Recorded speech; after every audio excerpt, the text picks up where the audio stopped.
You know, we often do that too much on this show. Sometimes some people tell me, they're like, Kobi, men also exist. Yes, we do, absolutely. But Wednesdays, of course, courtesy of Nivea, is all about the perfect balance. Women who are achieving the perfect balance in their own lives, and that we'll be talking about a little bit later on the show. But first, a huge request. You know, I do read you guys' emails and Facebook messages. I really do. Sometimes on Saturday, I just sit there and I read through them. And something that's really come out is the need for women to get a lot of education when it comes to reproductive health, specifically menses, right? Every single month, women go through the cycle. And for many women, it is either way too painful, all right? Some women are unable to have children because of issues to do with reproductive health. Some women have crazy PMS. Some women are on the wrong contraceptive, all right? So the pain, the headaches, it's just a lot, all right? And guess what? We have a doctor here this morning who can tell us a little bit about what we need to know that's specifically for us and what you really need to ask your doctor when you do go out there to see and get checked up. It's important, and I think education is the first way to do it. So without further ado, everybody, please welcome to the show, Dr. Edward Sang. Hello. Hi, how are you? Hi guys. It's cold, isn't it, Dr. Sang? Very cold. How are you? Fine. Good to see you. Mwah. Mwah.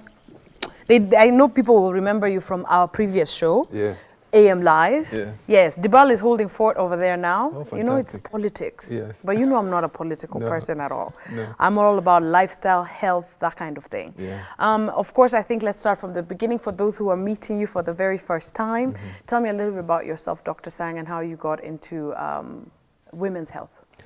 Well, I'm a gynecologist working in Nairobi. So I work in a few hospitals, mainly Kenyatta Hospital and MP Shah. I do mainly deliveries, cesarean sections, and I do a bit of cancer work. So we deal with cancer of the cervix, cancer of the ovary, cancer of the vulva, women's cancers, basically. Okay. So that's generally how I spend my time. Great. Reproductive health, I know you can agree, is a huge issue, a huge topic, lots of education needed. Yes. But I think one of the issues that a lot of women can account to the fact that they don't have access is financial. It's very, very expensive. Exactly. Talk to us a little bit about where we are in Kenya when it comes to reproductive health and access to it. Yeah. Well, a lot of the healthcare is in the public sector, sponsored by the government. Unfortunately, the facilities are not able to cope for all the people in this country. Okay. So people generally are not able to access the services that are required. Some of the healthcare is in private hands, and generally is what you would get around the world. So it's quite good quality.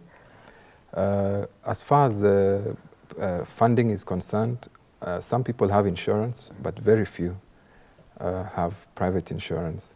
Then there's the NHIF, National Hospital Insurance Fund, which now pays for a lot of the public healthcare. Right, okay, which is a lot of women who have issues, reproductive health issues, rely on that, don't Exactly. they? All right, so I think one of the things that we can talk about is that there isn't enough education out there, especially, you know, to the woman in the grassroots area, not you at know. all. How do we begin to remedy this, especially seeming that we are having more cases, more cancer cases in the country. We're having a lot more lifestyle diseases. Women are experiencing pain when they really shouldn't, especially that time of the month. Talk to me a little bit about this. Yeah, I think partly it's all the people who are involved in all sectors generally, media to the radio, TV, to tell women about problems that they may have, politicians to make laws and to talk to people about various diseases which are there. Us as medical people, when we see the clients, to advise them about other conditions which they may have or may not have, to prevent them so that we deal with them in advance. Okay. Yeah.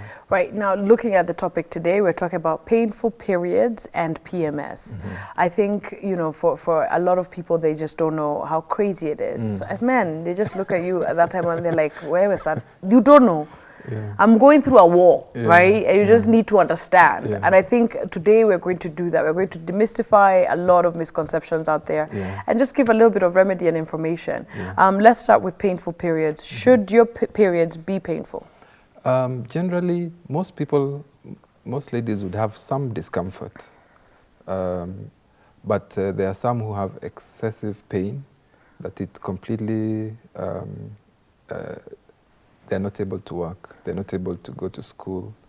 So some ladies have excessive pain that they can't function. Okay. So those are the ones who we see more in hospital and who we try and help. All right. Now, looking at the fact that sometimes you can have been a 13-year-old up to, you know, your early 20s and have been fine, and then all of a sudden your cycle changes from the day to from the number of days that it happens to the cramps to now new pain. The lady who does my makeup was telling me all of a sudden now she's getting crazy headaches. Talk to me a little bit about that. How does age, environment, lifestyle define what you go through every single month? Yes, so that one would call, painful periods is called dysmenorrhea, with the medical term. So there's a painful periods which starts soon after a lady starts seeing periods. And there's the painful periods which start later on, the one you've described. And one of the common causes is endometriosis, which is a common condition which can be really debilitating. And so, and there are other causes. So usually if a lady comes with painful periods, then we would want to investigate and see what could be causing it and try and treat the cause. Okay. Talk to me a little bit about after, post-birth, for women who've just given birth. Bleeding is a huge issue. Lots of women are told to monitor. Some of them actually, it happens for days, to a point where it can actually even cause death. Talk to me a little bit about post. Okay. There's the bleeding which occurs immediately after delivery, which can be quite excessive and can be quite dangerous. And so that's why a lady is encouraged to deliver in hospital, so that if the bleeding is too much, then it can be dealt with in hospital. Then after the lady goes home, she may have bleeding on and off for about 6 weeks. Generally by 6 weeks, then it stops. And then for some ladies, because of breastfeeding, they may not come again for a few months, even up to a year. And that's quite normal. Right.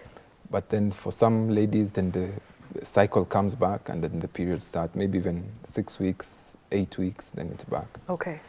Conditions that actually may cause flare-ups, may cause pain, varying.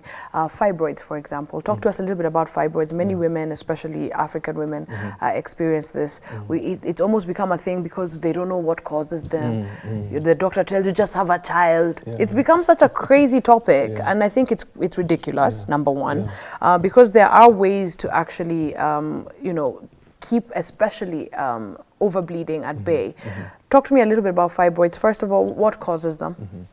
Fibroids actually are more common in blacks than in whites.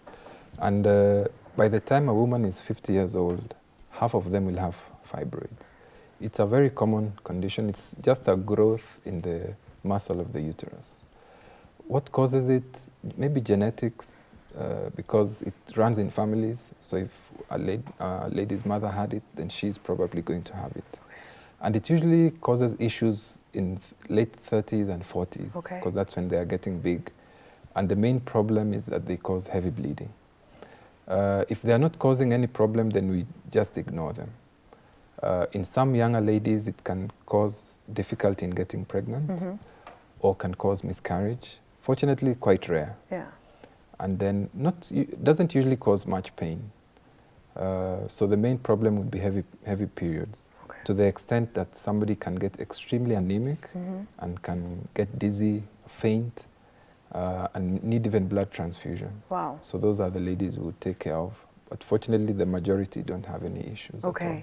I think the most controversial issue that's come up when it comes to the issue of fibroids, and I feel like globally, you guys are split literally in the middle. There are those who encourage surgery to remove them completely. I have friends who've had them removed, and there are doctors who say no. In actual fact, removing them could cause long-term problems. You could even have a situation where you're unable to have a child. Some even say that removing them could stop your menstrual cycle. Talk to me about this. Who's wrong, who's right, Dr. Sang? I think each lady should be taken as an individual. And the discussion should be between her and the doctor and see the pros and the cons. For a lady whose blood level is going too low, then we have to intervene. So usually a lady's blood level should be around 12, 13, 14. But we see some who have a blood level of 5, even 3. Then that lady needs intervention. Okay. So we need to operate on that lady. If a lady has had a miscarriage, which we think is because of the fibroid, then before she gets her next pregnancy, then we would want to operate. Okay. But if a lady has fibroids, but her periods are normal, her blood level is normal, there's no pain, then I would rather observe. Okay. And I think also the patient needs to have a lot of information Yes. about themselves as well. Right. Before we take a commercial break, we just have a few minutes. I really want to share a video because I did some research this year since I'm on this now mind, body, and soul rejuvenation. And I found that lifestyle is a huge contributor to painful periods. Exactly. I didn't even know. I was so shocked. Did you guys know red meat? All right. Fatty foods, sodas, alcohol, not sleeping, all of these things combined, and literally that was my 2016. Yeah, all of these things combined will work to your detriment. So you're wondering, actually, there's something wrong with me, and it's literally what you're taking into your system. Talk to us before we take a quick break about lifestyle and how it affects our monthly periods. Especially as far as premenstrual syndrome is concerned, diet, exercise, sleeping well, avoiding stress are important. And so those are things you can try and work around so that you eat plenty of fruits and vegetables, take plenty of calcium-containing foods, exercise, keep your body well-toned, and then it does help reduce the premenstrual syndrome and even pain of periods. Okay, fantastic, Dr. Sang. We're going to give you a little break, all right? Take a sip of your water. As we do that, I discovered in my research, all right, flaxseed oil. Do you guys know what flaxseeds are? Yeah? Flaxseed oil, okay, ginger, and turmeric. Those 3 ingredients, if you boil these 3 things together, all right, and you just, it'll come up as a very like syrupy, like honey. The consistency will be like honey. But if you boil this together, you can do a whole jug, put it in the fridge. It's like almost like a tea. You take it in the morning, you take a shot in the morning. Let me tell you, your reproductive system will thank you. For real, there's a lady who's preaching this stuff on YouTube and it works. Wow. It totally works, ladies. So if you have crazy cramps, if you're experiencing bad back pains, headaches, listen. This remedy is for you, all right? I'm going to share that ingredient right now as we take a very quick commercial break. Remember this, Nivea is looking for you, all right? We'll talk about that in just a second, my dear ladies. But in the next couple of minutes, we talk about PMS, okay? That third ugly friend who just shows up. They're upset, they're messy. Who wants them around? Nobody. So we're going to talk about how to keep that at bay too. We'll be right back after this. Thank you, Dr. Sang. We are back and, of course, talking all about women's reproductive health with a keen focus this morning on painful periods. It's really, it can depress you. It can stop you from living. It can stop you from working. It can stop you from having a social life. It's true. And I think a lot of people take that for granted, so they don't even talk about it because you'll sound like you're a hypochondriac. You're not.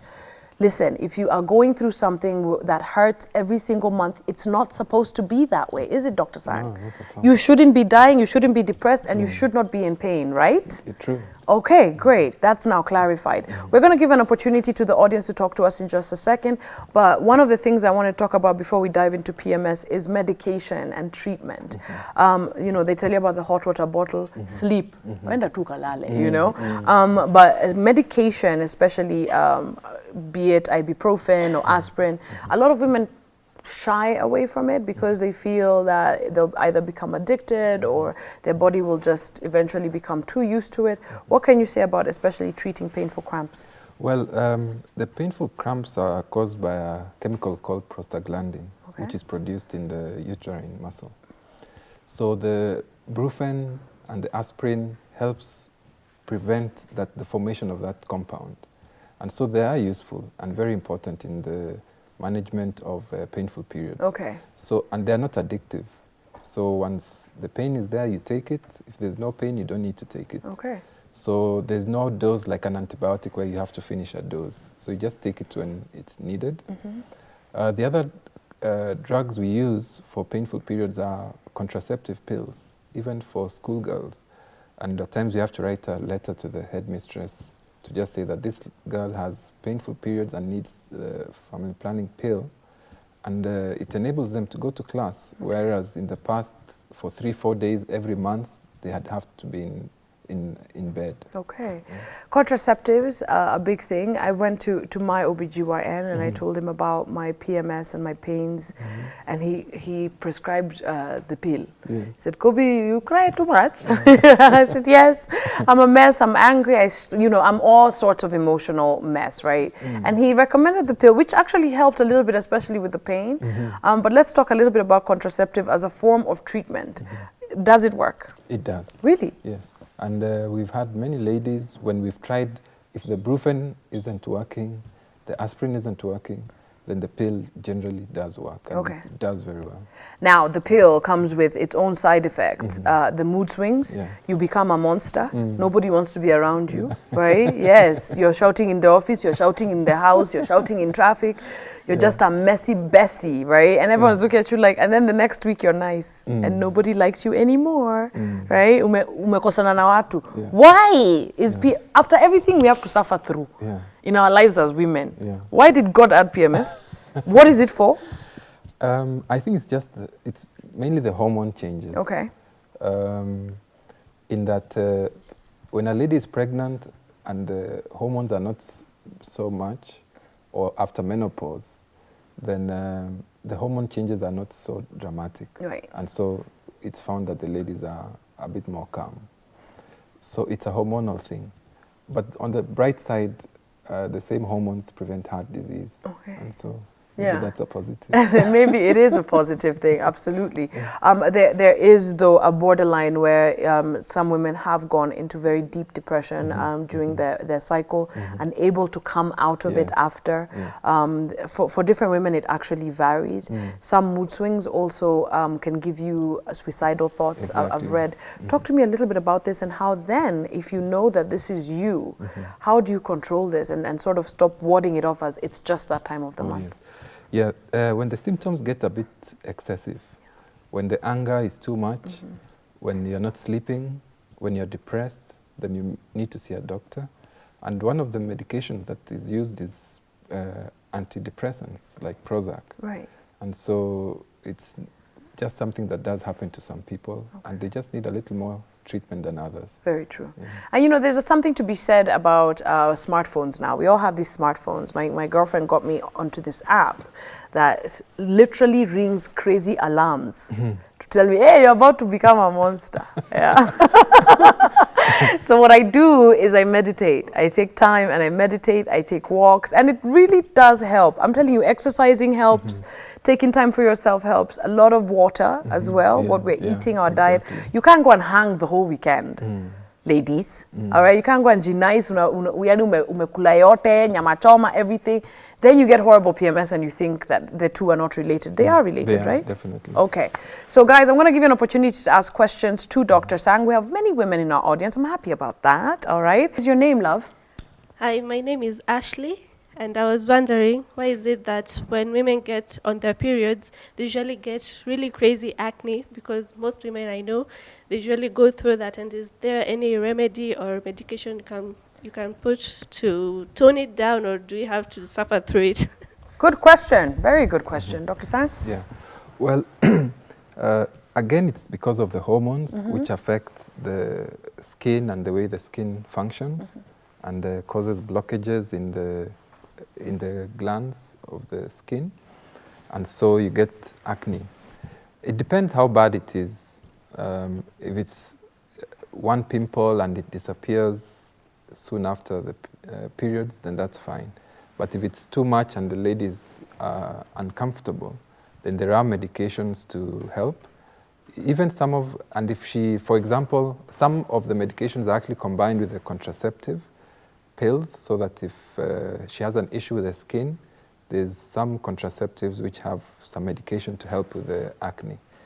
But if she doesn't need contraception, then there are other medications to help with the acne. And at times we need to send them to the skin specialist. Okay. Right. Water though, I'll keep saying it. I'll keep saying it. Water, lots and lots of water. It really does help. All right, we have another lady here in a green hat. You have a question? Go ahead. What is your name? I'm Pascal Inchabet. Okay. And my question is, mostly when we want to have the menstrual period come earlier, some people take chocolate or soda or something else. Is it like something normal or any medication on it? Okay. Or any side I missed effects on that? Chocolate? Yeah. To make the periods come earlier. Really? My God, I'm learning so much. There's that? Okay, good to know. Yeah. Right. Well, I haven't heard about that. So it's probably something I would need to check on. But there are some times when we do need to change the cycle.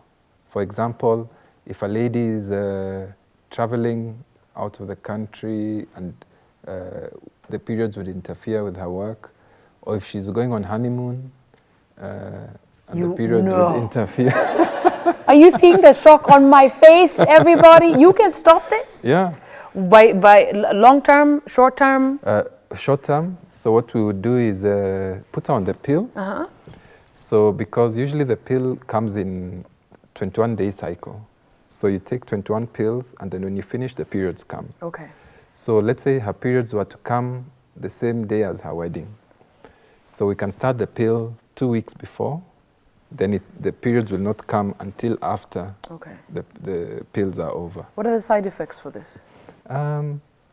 Just like any other pill, which in some people there are no side effects. Some people may get a bit of headache, a bit of nausea, and that's just in the first few days. Then generally it's okay. And does it change now your cycle going forward? Yes, so now we can make maybe the periods not come for 2 months or so. Okay. And then now from there your periods will now go following that cycle. Yeah. All right. We have another question here at the very front. Okay, and one at the back. I see you, lady. Don't worry. Yeah. Okay. Hi. How are you? I'm fine. Good. What's your name? I'm Rosemary. Okay. Yeah, there's this problem I would like to ask. If you have the acne problem and you give birth to your firstborn, it disappears. I don't know why. Yeah. Okay. Also, pregnancy itself, because of the hormones, some ladies get very dark, others get a lot of acne, and it's just because of the hormones. And then usually after delivery, then it really settles. Is there a way to balance your hormones to keep your pH levels low? Is there a medication for that? A way for you to say, you know what, I want my hormones lower, Dr. San? Well, not really. Yeah. Because the body produces them quantities which it feels are okay. Okay. Yeah. Of course, that some people have conditions where the hormones are too much or too low, and then they would be treated. But not really the fertility hormones. Okay. The estrogen, progesterone are generally well balanced. Okay. Yeah. I want to talk about menopause. I think that's a whole other show, but just very quickly. But we have one more question at the very top there. Hi. How are you? I'm fine. What is your name? Yvonne. Go ahead. Okay, my question is about how can you rectify irregular periods? Okay, great. Good question. Good. Thank you. The thing about irregular periods, is first of all we need to know how irregular. Are they coming too frequently, or are they skipping? So like if your periods haven't come for 3 months, of course the first thing we'd have to check is pregnancy. And you'd be surprised how many people would say they could not be pregnant, and they are pregnant. So the first thing we actually do is a pregnancy test. Okay. Then maybe check, sometimes it's an ovarian cyst which affects the cycle. We need to check the cervix. Could she have some growth on the cervix? Could there be a cancer developing? So there are very many causes. Even exams, just stress, even traveling to a new location, change of climate, I know sometimes there's even a situation where some women can go, is it called a honeymoon period, where you miss, out of 12 months, you miss 1 month. And it's normal. Yeah. It's totally normal. There's nothing wrong with that. It happens to different women. And it's different for every single woman, isn't it? Isn't it? The other day, I'm hanging out with my girlfriend, who is definitely not anywhere near over 35, and she is sweating in this crazy weather. I'm looking at her, she said, I'm having hot flashes, Kobi. I'm like, it's nowhere near menopause. And I started wondering about that. And we even had an argument where she says, menopause, in the US, there's a lady who was 20, and she got menopause. 20 years old, can you believe, in college? Yeah, talk to us a little bit about menopause. Why? Well, there's premature menopause. Okay. But because the average age is 50, but for some reason or another, the ovaries just stop working. Menopause occurs when the ovaries stop working. They've stopped producing estrogen and the progesterone, and so now the effects. These hormones actually are beneficial to the body, and that's why menopause can also have its problems. Okay. So the hot flashes come, even memory problems, anxiety, anger, forgetfulness is something that does occur. Even heart disease does increase now after menopause, because the protective effect of the estrogen is no longer there. Okay. Even osteoporosis, where the bones get weaker, really does occur, after menopause. Okay. And so some ladies, if the menopause occurs too early, then they would be at higher risk and need to be checked more frequently. Okay. Any other questions? Yeah, one more right there. Me too. I have so many. All right, hand one down. My director is telling me we only have a few minutes. Okay, go ahead. What is your name, love? My name is Phyllis. Phyllis, hi. Yes, hi. Okay. Yeah, I have a friend of mine. She always have periods twice in a month, and she feels it's normal. Is that normal? Okay. Wow. Yes. Good question. Yeah. So it depends, because the normal cycle of a lady should be between 21 days and 35 days. And when we say the cycle, it means from the first day of the period to the first day of the next period should be 21 days. So there are some people who will have a period on the 1st of July, and then on the 22nd of July, and that's normal. Somebody else will have it at 28 days. So even if you have at 1st of July, then on 29th of July, you'll have another period. So that's okay. It's just that now those periods should be around 28 days every time, maybe plus or minus 2 days.